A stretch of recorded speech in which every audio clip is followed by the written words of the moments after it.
গর্ভবতী মায়েরা শরীর বন্ধ করবেন কিভাবে?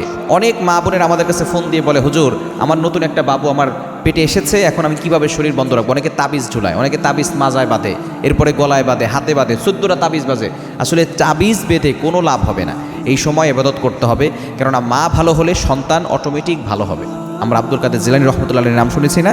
মা ভালো ছিলেন, তিনিও ভালো হয়েছেন। সুতরাং আপনি যদি আদর্শ হন, আপনার সন্তান আদর্শ হবে। আপনি যদি ভালো মা হন, আপনার সন্তান একজন ভালো আদর্শ সন্তান হবে।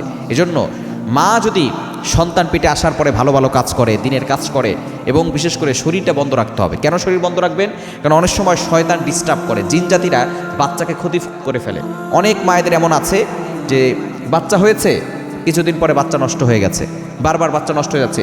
অনেক সময় জিন জাতিরা অনেক সময় ব্ল্যাক ম্যাজিক করে, জাদুটোনা করে বাচ্চা নষ্ট করে ফেলে। এজন্য শরীরটা বন্ধ রাখবেন। শরীর যদি আপনি বন্ধ রাখতে পারেন, দুনিয়ার কোনো শক্তি আপনাকে ক্ষতি করতে পারবে না। এজন্য আপনি তাবিজ দিয়ে নয়, আপনি কোরআনের আমল দিয়ে আপনি আপনার শরীর বন্ধ রাখবেন। 5 ওয়াক্ত নামাজ মাস্ট বি পড়বেন। এই সময় নামাজ ছাড়া যাবে না। কষ্ট হলেও নামাজ পড়বেন।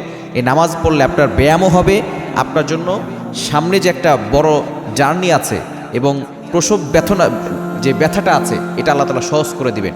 নামাজ হচ্ছে সবচেয়ে বড় একটি ব্যায়াম। এজন্য নামাজ পড়ার চেষ্টা করবেন। 5 ওয়াক্ত নামাজ পড়বেন, কোরআন তেলাওয়াত করবেন, জিকির আজকার করবেন এবং শরীর বন্ধ রাখবেন। 5 ওয়াক্ত নামাজের পরে শরীর বন্ধ করা একেবারে সহজ। আয়াতুল কুরসি আর 4 কোর, সূরা কাফিরুন, ইখলাস, ফালাক, নাস, এটা একবার পড়ে, আয়াতুল কুরসি একবার পড়ে বুকে ফু দিবেন আর হাতে ফু দিয়ে পুরো শরীরে হাত বুলিয়ে দিবেন।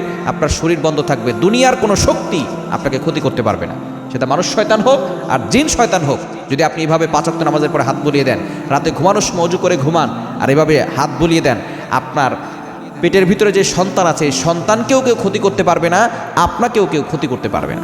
এজন্য অবশ্যই শরীর বন্ধ রাখবেন, তাহলে বদ নজর থেকে বাঁচবেন। কারণ অনেকে বদ নজর দেয়, অনেক শয়তানের বদ আসর পড়ে, অনেক জিনদের খারাপ নজর পড়ে, পেটের বাচ্চা নষ্ট করে ফেলে। এজন্য শরীর বন্ধ রাখবেন, দুনিয়ার কেউ আপনাকে ক্ষতি করতে পারবে না, আল্লাহ নিজে আপনাকে হেফাজত করবে।